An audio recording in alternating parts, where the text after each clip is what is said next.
महाराज जी, एक प्रश्न आया है। गुरुदेव, आपके चरणों में दंडवत प्रणाम। राधे राधे। मैं ग्वालियर का रहने वाला हूँ। मैं आपकी सभी कथा श्रवण करता हूँ। कथा सुनकर मन में वैराग्य की उत्कंठा जागृत हो रही है और वैराग्य का विचार आने लगा है मेरे मन में। और ये जो संसार है यह दुखों का खजाना लगने लगा है, इसलिए मैं इसमें फंसना नहीं चाह रहा हूँ। लेकिन कभी कभी सुंदर लड़की को देखकर वासना जगने लगती है। गुरुदेव, मैं क्या करूं? जी राधे राधे। भैया, वैराग्य किसे कहते हैं पहले तो आप ये समझ लें। श्रीमद् भागवत जी की महात्म्य कथा आती है कि जब नारद जी वृंदावन धाम पहुँचे तो उन्हें भक्ति महारानी तरुण अवस्था में मिली और उनके दोनों पुत्र जो हैं ज्ञान और वैराग्य, वह मूर्छित अवस्था में मिले। तब उनको भागवत सुनाई गई और उनकी वह मूर्छा दूर हो गई। वैराग्य का सिर्फ अर्थ ये नहीं है कि आप लाल कपड़े पहनकर एकांत में चले जाएं, गृहस्थ जीवन को त्याग दें। मनुष्य के जीवन में वैराग्य बहुत जरूरी है, लेकिन वह कौन सा वैराग्य जरूरी है?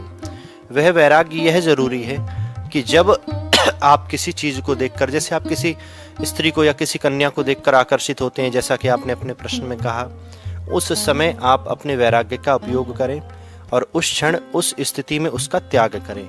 लेकिन आप यह सोचें कि आप विवाह ना करेंगे, संसार दुखों का खजाना है, तो यह तो आप बिल्कुल गलत सोचते हैं। ऐसा बिल्कुल नहीं है। संत की उत्पत्ति भी संसार से ही होती है। भगवान राम, भगवान कृष्ण ने भी जब मनुष्य का अवतार लिया तो उनकी उत्पत्ति भी संसार से ही हुई। तो यह कहना बिल्कुल गलत है कि संसार दुखों का खजाना है। कैसे कैसे भक्त संसार में हुए और आज भी हैं जिन्होंने भगवान को प्राप्त किया। जैसी दृष्टि वैसी सृष्टि। आप अपना दृष्टिकोण बदलिए, संसार में भी आपको सब प्रसन्न दिखाई देगा। और रही बात वैराग्य की, आप वैराग्य अगर इसे समझते हैं कि सब कुछ छोड़कर चले जाना तीर्थ में, वृंदावन आदि आदि, वहां पर जाकर भजन करना, और वहां पर आपने कई वर्षों तक भजन किया। विश्वामित्र जी ने भी किया था। मेनका नाम की अप्सरा आई और सारे भजन को जो है खंडित कर दिया। मानो 5 साल 10 साल आपने भजन किया और उसके बाद किसी स्त्री या किसी कन्या को देखकर आप आकर्षित हो गए, तो आप कहीं के भी नहीं रहेंगे, ना यहाँ के रहेंगे ना वहाँ के रहेंगे। 10 साल की मेहनत तो पानी में जाएगी और 10 साल आप पीछे चले जाएंगे। तो ऐसी परिस्थिति में आपको क्या करना है कि आप सबसे पहले अपने परिवार के अनुसार विवाह करें, अपने दाम्पत्य जीवन की शुरुआत करें। और किसने कहा कि गृहस्थ जीवन में रहकर भजन नहीं किया जा सकता? हमारे सनातन धर्म में, भारत में, हम हिंदू परिवार में जन्म लिए हैं, वैष्णव परिवार में, परम सौभाग्य की बात है।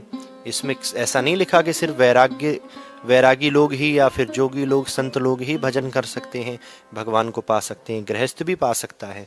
और प्रत्येक आपके धर्म में आपकी पत्नी सहायक होगी, इसलिए उसे धर्म पत्नी कहा जाता है। अधर्म में नहीं, अधर्म पत्नी नहीं है, वह धर्म पत्नी है। तो कितने सारे अग्निहोत्र, कितने सारे यज्ञ हमारे सनातन धर्म में ऐसे हैं कि जिनमें हम बिना पत्नी के अग्निहोत्र तक, आहुति तक नहीं डाल सकते। इसलिए दाम्पत्य जीवन की शुरुआत करने के लिए, गृहस्थ जीवन का निर्वाह करने के लिए, इस सृष्टि को सुचारू रूप से चलाने के लिए विवाह बहुत जरूरी है। आपके माता पिता की भी आपसे अपेक्षा होगी कि आप विवाह करें, संतान उत्पत्ति करें, परिवार का पालन पोषण करें। तो गृहस्थ जीवन में रहकर भी भजन किया जा सकता है, लेकिन मन को परमात्मा के श्री चरणों में लगा कर रखें। आराम के साथ सांसारिक जीवन का निर्वाह करें, भजन करते हैं श्वास श्वास पर। सच्चा वैराग्य यही है। जय जय श्री राधे।